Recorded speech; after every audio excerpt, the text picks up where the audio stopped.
Be me, Sarah, 28, working in customer service at a tech retail store. Think I'm basically the voice of reason in this male-dominated hellscape. Every day is a new opportunity to educate these knuckle-draggers about basic human decency. Today starts like any other day, ready to fight the patriarchy, one interaction at a time. Walking into work, notice my coworker Angus setting up displays. He's doing it wrong, obviously. Angus, you know that arrangement is really playing into consumerist gender stereotypes, right? He looks confused. Sarah, it's just electronics. The gaming stuff goes on this shelf. Right, and who do you think that's targeting? You're literally perpetuating the myth that technology is a boys' club. Angus sighs, continues working. Look, I'm just following the planogram the company sent us. The company that's run by men, making decisions that exclude women from tech spaces. Sarah, women shop here all the time. Shopping isn't the same as feeling welcomed into the space, Angus. There's a difference between being a consumer and being seen as belonging. Angus stops what he's doing, actually turns to face me.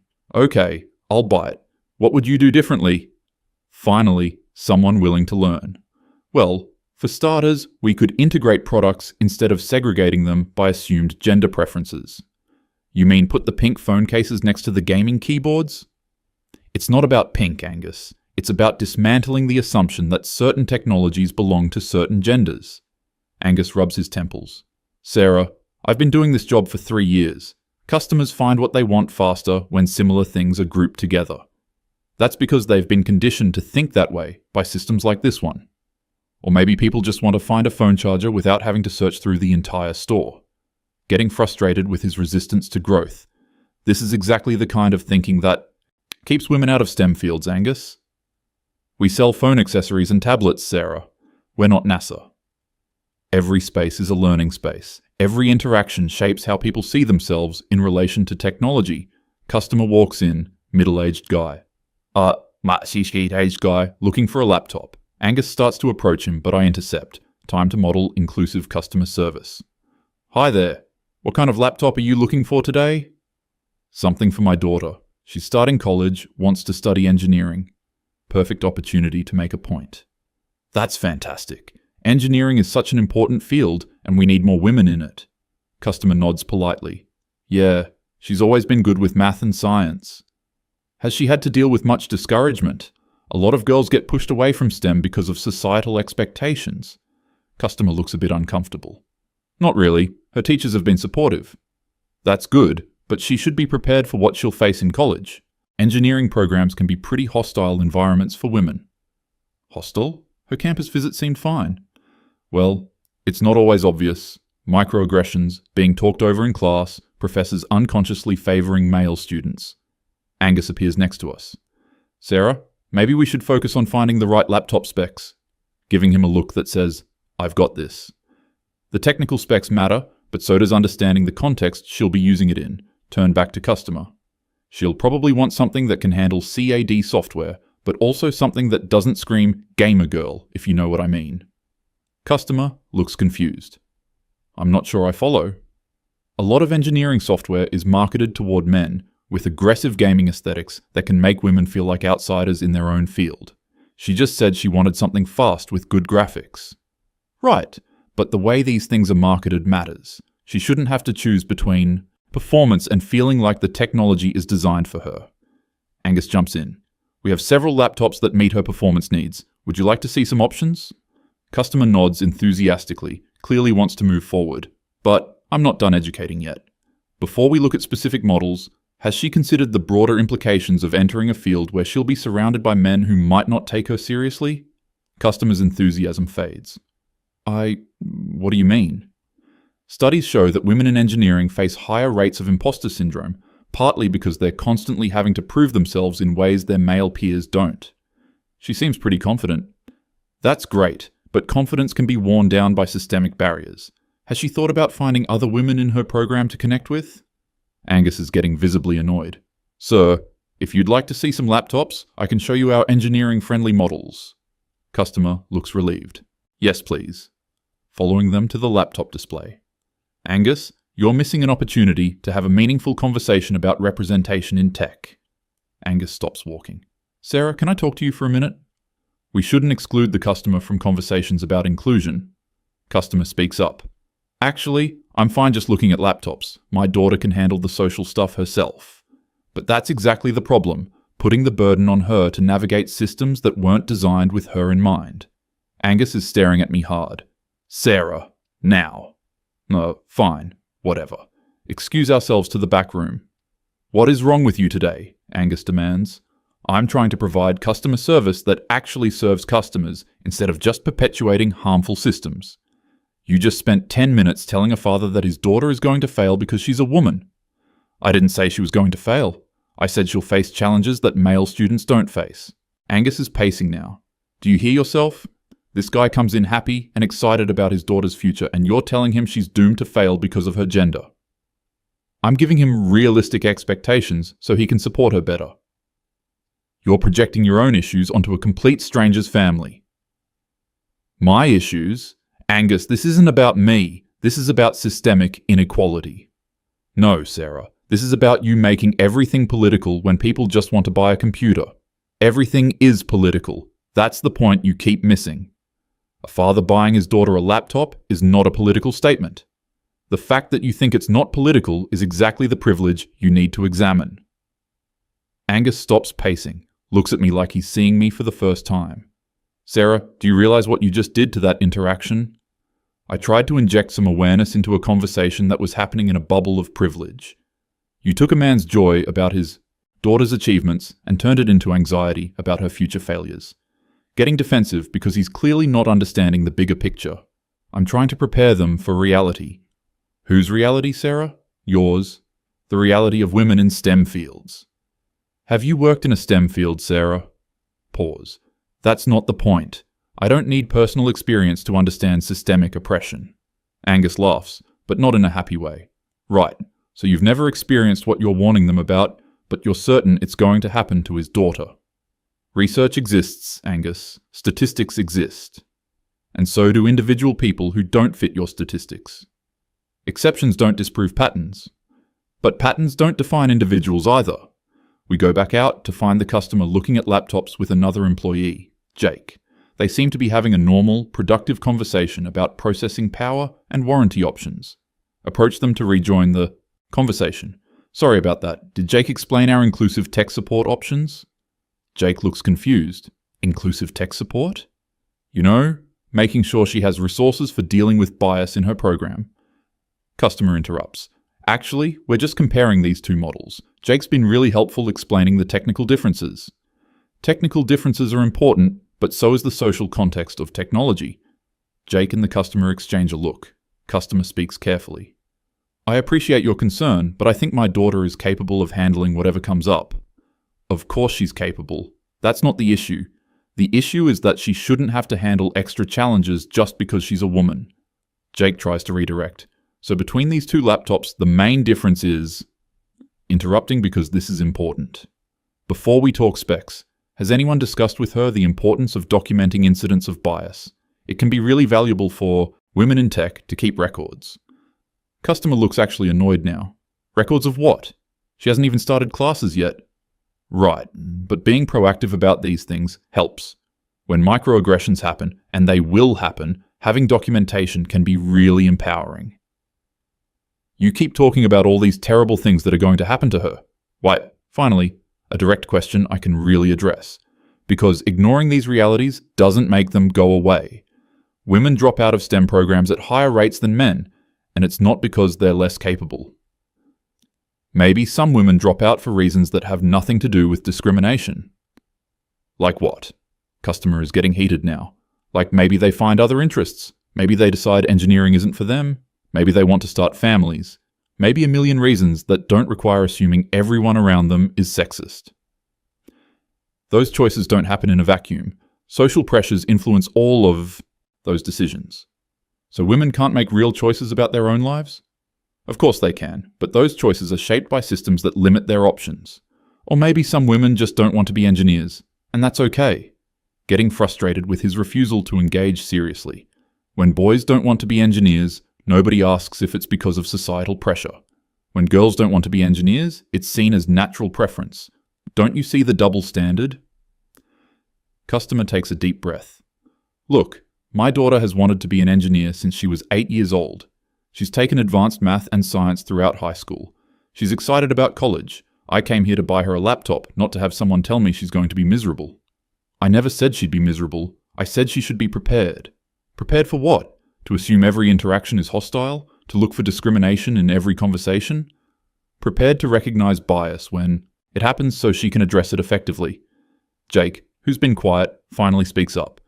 Sarah, maybe the best way to prepare her is to get her a good computer that helps her succeed at what she wants to do. Technical tools are only part of success, Jake. Customer nods at Jake. Exactly. Look, I understand you think you're being helpful, but you're not. You're taking something positive and making it negative.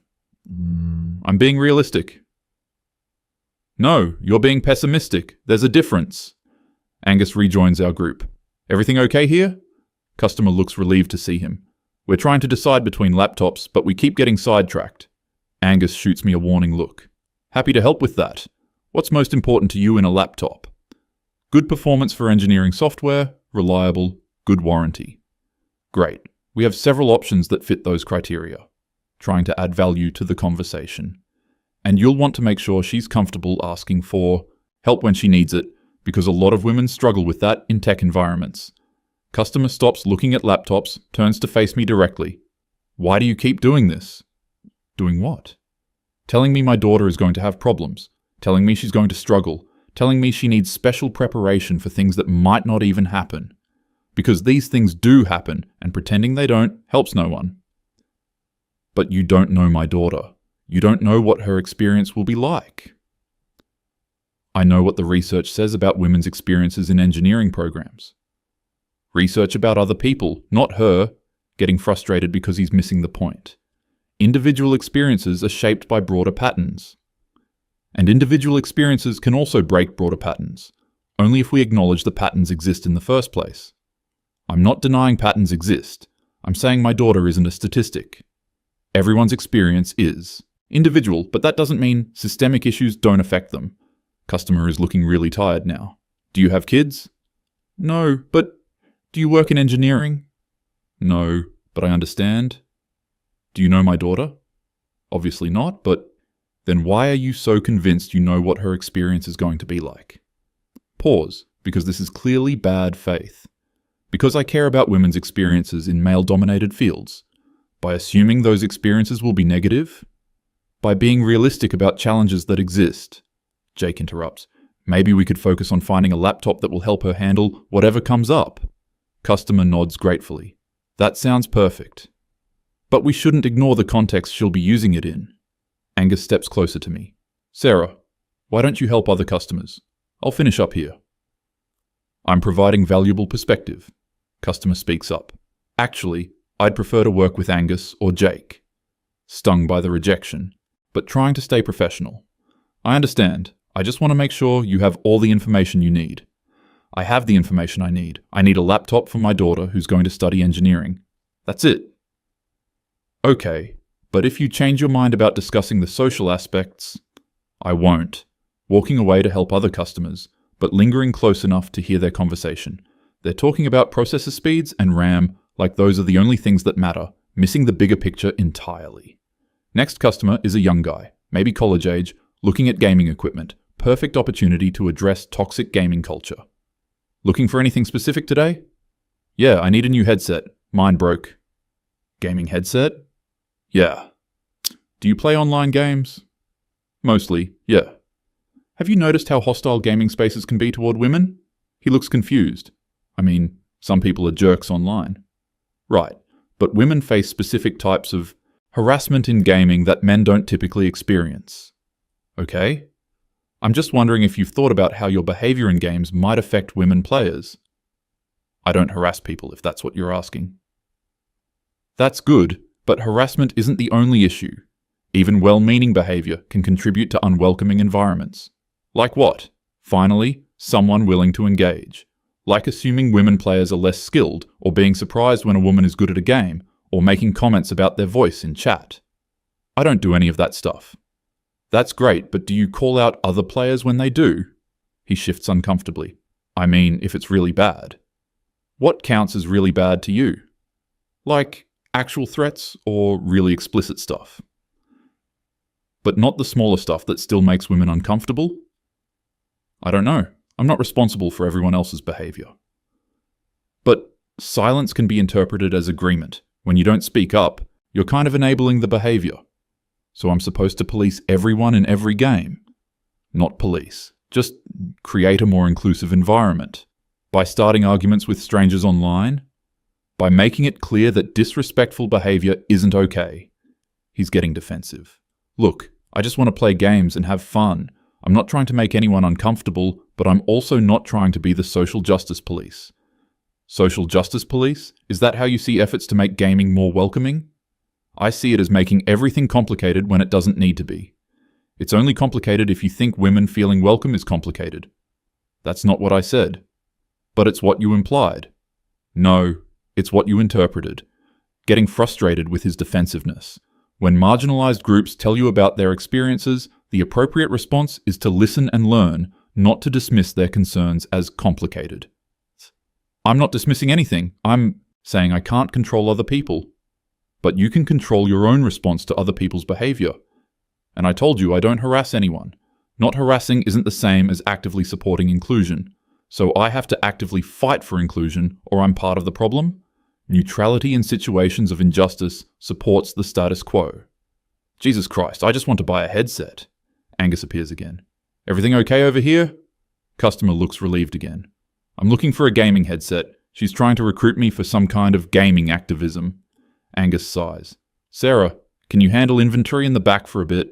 I'm helping a customer understand the social impact of gaming culture. The customer wants a headset, Sarah.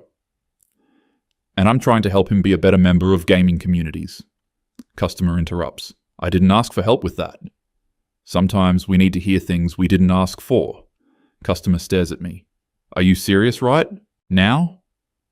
Dead serious. Your comfort isn't more important than women's safety in gaming spaces. My comfort?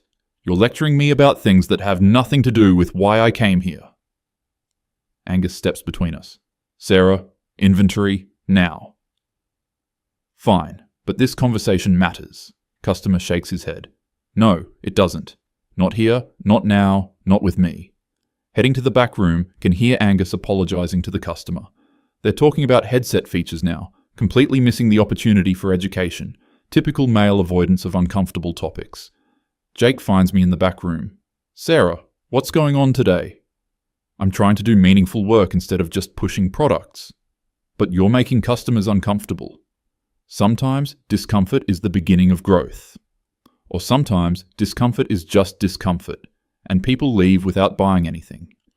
If they're not willing to examine their role in harmful systems, maybe they shouldn't be buying products that enable those systems. Jake stares at me. You want to stop selling gaming equipment because of online harassment? I want to sell gaming equipment to people who understand their responsibility to create inclusive spaces. Sarah, that's not how retail works. Maybe retail needs to change. Maybe you need to understand what your job actually is. Getting defensive. My job is customer service. Helping people understand the social impact of their purchases is service. No, Sarah. Your job is helping people find products that meet their needs. Their needs include being better human beings. That's not your call to make. Someone has to make it. Jake looks tired. Why does it have to be you? Because if not me, then who? Angus clearly won't do it. You won't do it. Maybe because it's not appropriate in a retail environment. When is it appropriate? When do we have conversations about how technology and culture intersect? I don't know, but not when people are trying to buy laptops for their daughters or headsets for gaming. Those are exactly the moments when these conversations matter most. Angus comes into the back room.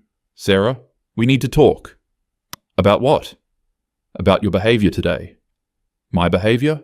I'm trying to provide educational customer service. You're driving customers away. Good customers won't be driven away by conversations about inclusion. Sarah, the customer looking for a laptop just left without buying anything. Pause. Maybe he realized he needed to have more conversations with his daughter about what she'll face. Or maybe he decided to shop somewhere else because our employee made him feel bad about being excited for his daughter's future. I didn't make him feel bad. I gave him realistic information. You told him his daughter was going to face discrimination and harassment. She probably will. That's not my fault. That's reality. But it's not your place to assume that about her. Specific situation. Getting frustrated with their resistance. So we're supposed to pretend discrimination doesn't exist? We're supposed to sell computers and headsets, Sarah. And perpetuate systems of oppression through our silence? We're supposed to do our jobs. This is my job. Customer service means serving customers' actual needs, not just their consumer needs. Jake speaks up. Their actual need was buying products of Sarah.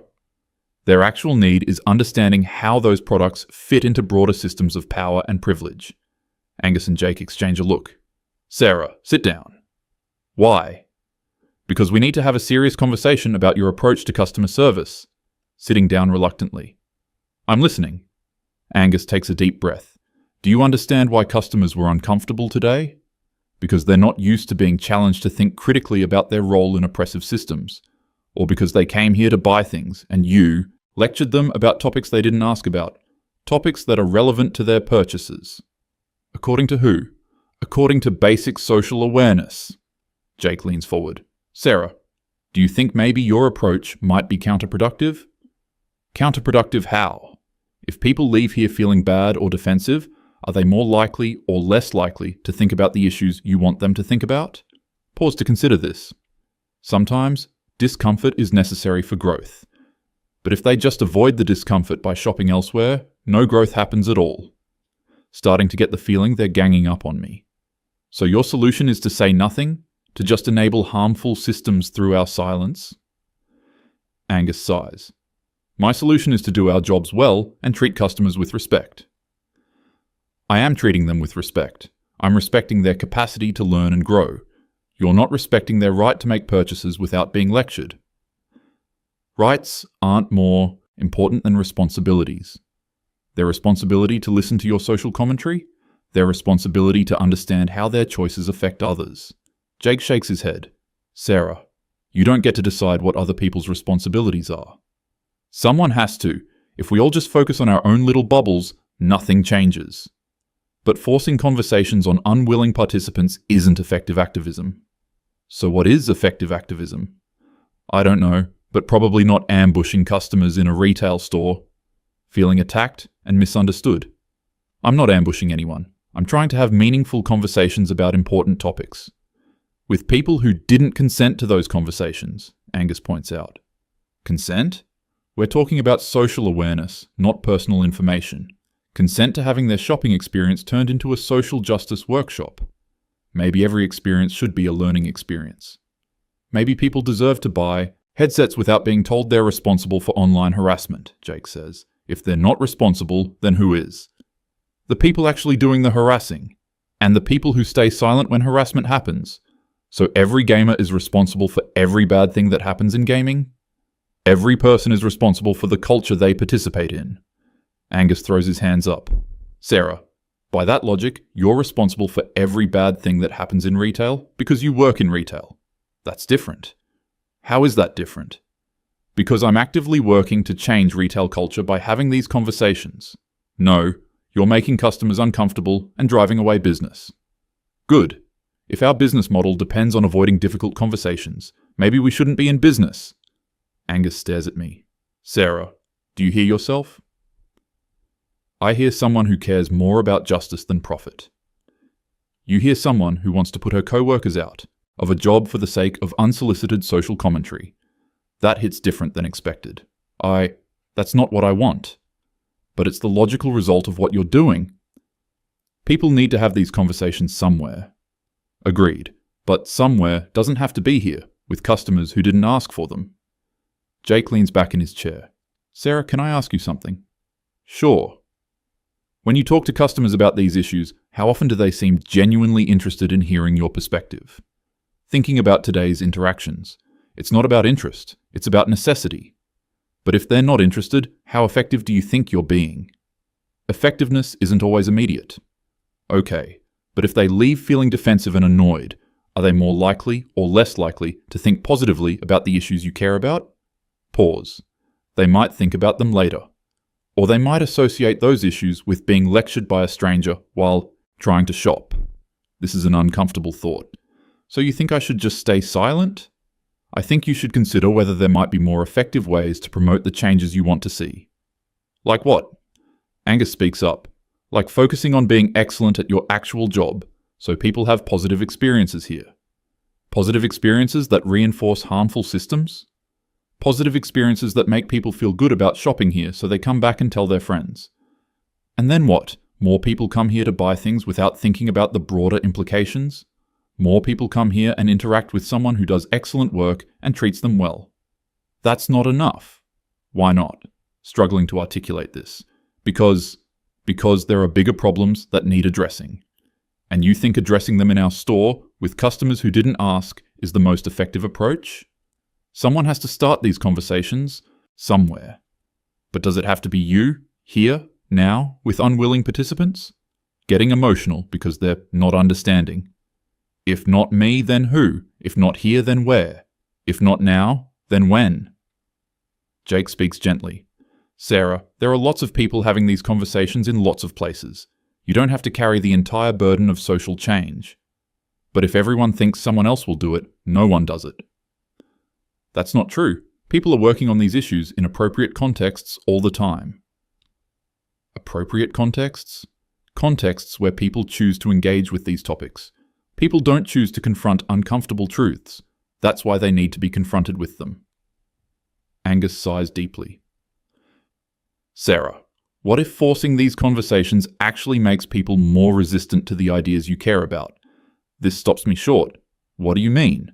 What if associating social justice with unwanted lectures makes people less sympathetic to social justice causes? That would be their choice. But it would be a choice influenced by your approach. Uncomfortable silence while I process this. So you're saying I'm hurting the causes I care about? I'm saying it's possible that your approach might be counterproductive. Then what should I do? Focus on doing your job well and treating people with genuine respect for their autonomy.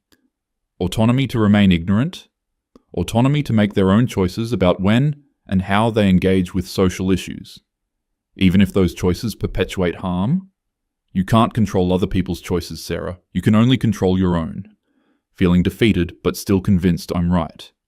This is exactly why nothing changes. Everyone's too comfortable to have difficult conversations. Jake leans forward. Or maybe change happens more effectively through relationship building than through confrontation. Relationship building with people who benefit from unjust systems? So, relationship building with people, period. People are more likely to listen to someone they trust and respect. They should listen because the issues matter, not because they like the messenger. Should? Yes. But in reality, relationships matter for how people process new information. Angus nods. Sarah, think about it this way. If someone approached you in a store and started lecturing you about something you hadn't asked about, how would you respond? I'd listen because I care about learning and growing. Would you, really? Or would you feel defensive and annoyed, forced to consider this honestly? I might feel defensive initially. Right, and when you feel defensive, how open are you to changing your mind? Less open, I guess. So what makes you think other people are different? Long pause while I think about this. I suppose I thought if the issues were important enough, people would get past their defensiveness. Important to who, Jake asks gently. Important objectively. But people don't experience importance objectively. They experience it personally. So what? We just cater to everyone's comfort level and never challenge anything?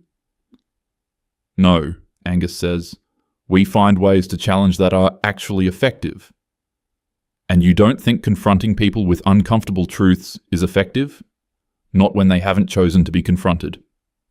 Sitting with this for a moment. So when is confrontation appropriate? When people have opted into conversations where confrontation might happen, Jake suggests. Like where? Like discussion groups or classes or forums specifically for these topics. But that's preaching to the choir.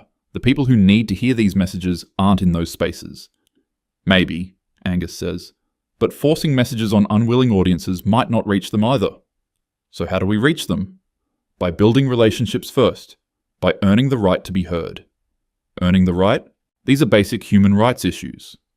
Yes, but rights to speak don't guarantee rights to be heard. This is a distinction I hadn't considered. So you think I need to earn credibility before I can address these issues? I think you need to consider whether your current approach is actually changing any minds.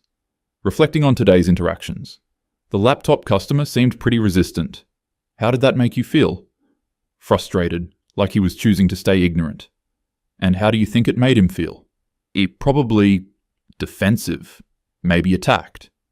And when people feel attacked, are they more likely or less likely to consider new perspectives? Less likely. So what happened in that interaction? Thinking through this. He came in excited about his daughter's future, and he left feeling defensive about everything. And how does that serve your goals? It doesn't.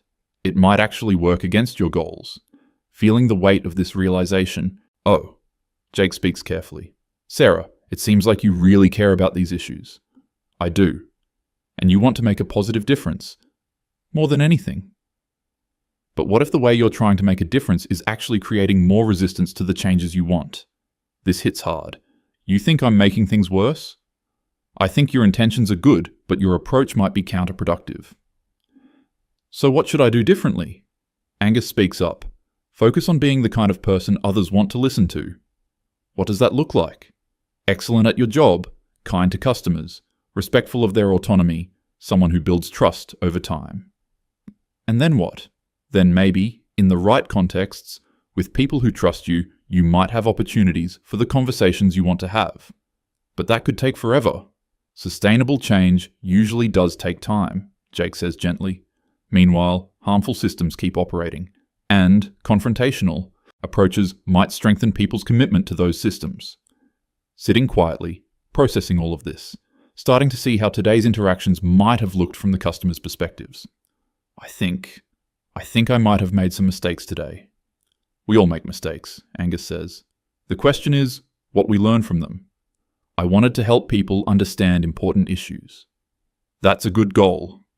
But I might have just made them associate those issues with being uncomfortable and annoyed. That's possible. So I might have actually hurt the causes I care about. This realization is hitting hard. I never thought about it that way. It's hard to see our own impact sometimes, Jake says kindly, especially when our intentions are good. Yeah, Angus leans forward. Sarah, what if instead of trying to educate every customer about social issues, you focused on providing such excellent service that people leave here feeling good about their experience? How does that help with social change? People who have positive experiences here will recommend us to others. So more people get to interact with our diverse team and see that we do good work. I'm not following, Jake explains. Representation matters, right? People seeing that women can be excellent at tech retail, that diversity makes businesses better? I guess. That's a form of social change. Quiet, gradual, but real. It seems so small. Small changes add up over time, and they don't create backlash the way confrontational approaches might. But it feels like giving up on bigger conversations. Angus shakes his head. It's not giving up. It's being strategic about when and how you have those conversations. When is the right time? When people are genuinely curious, when they ask questions, when they trust you enough to hear difficult things. And that happens by doing good work and building relationships first? Often, yeah. Thinking about this approach. It seems so slow. But it might be more sustainable, Jake points out, and more effective in the long run. I feel like there's so much urgency around these issues. There is urgency, Angus agrees, but urgency doesn't always mean confrontation is the right tool. What does it mean? It means finding the most effective ways to create change, even if they're not the most emotionally satisfying ways. This distinction between emotionally satisfying and actually effective is hitting me hard. You think confronting people was emotionally satisfying for me? Was it? Jake asks, thinking honestly. Kind of, yeah. It felt like I was doing something important. But was it actually important if it didn't change any minds? No, I guess not. So maybe the question is how to do things that are actually important, even if they don't feel as immediately satisfying. Long silence while I process this. I think I need to apologize to those customers. They're gone, Angus says gently. I know, but if they come back, I should apologize. That would be good. And I should probably think about how to approach these issues differently. That sounds wise? I still care about the same things. Of course you do, and you should. But maybe I need to be smarter about how I pursue them. Jake nods. Change is hard, and it usually happens slowly, through relationship building rather than confrontation, even when the issues are really important. Especially when the issues are really important. Important changes need to be sustainable. I think I've been trying to force conversations that need to happen naturally. That's a really insightful observation, Angus says, and natural conversations happen when people trust each other and feel safe. Which doesn't happen when customers feel ambushed by unexpected lectures, feeling embarrassed about my behavior today. I was so focused on the importance of the message that I ignored whether anyone was actually in a position to hear it. We've all done that in different ways, Jake says kindly. It's hard to find the balance between caring about issues and being effective advocates for them. So tomorrow I just do my job well and wait for natural opportunities. Tomorrow you focus on providing excellent customer service, Angus confirms, and if opportunities for deeper conversations arise naturally, with willing participants, then maybe you explore them carefully. But not with every customer who walks through the door. No, definitely not with every customer. Most customers just want to buy things and have a pleasant experience doing it. And that's okay. That's more than okay. That's their right. Standing up, feeling like this conversation has fundamentally shifted something for me. I think I understand now why people seem so frustrated with me today. It takes courage to examine our own behavior like this, Jake says. I don't feel courageous. I feel like I messed up. Messing up is how we learn, Angus says. And recognizing when we've messed up is the first step toward doing better. Go. I want to do better. Then you will. Walking back out to the main store, seeing it differently now. Customers browsing, employees helping them find what they need. Simple interactions, but meaningful ones. People getting what they came for and leaving satisfied. Maybe that is enough. Maybe that's actually more than enough. Maybe building a reputation for excellent, respectful service creates more positive change than confrontational lectures. Maybe I've been so focused on grand gestures that I missed the value of consistent, quality interactions. Tomorrow, I'll try a different approach. Tomorrow, I'll focus on helping customers find what they actually want. And if opportunities for deeper conversations arise naturally, I'll handle them with more care and wisdom, but I won't force them. Because forcing doesn't work. And because people deserve better than that. And because the causes I care about deserve better advocacy than that. Sitting with the realization that good intentions aren't enough. Impact matters more than intent. Effectiveness matters more than emotional satisfaction. And sustainable change requires patience, strategy, and respect for other people's autonomy. Hard lessons, but important ones. Tomorrow will be different. Tomorrow will be better.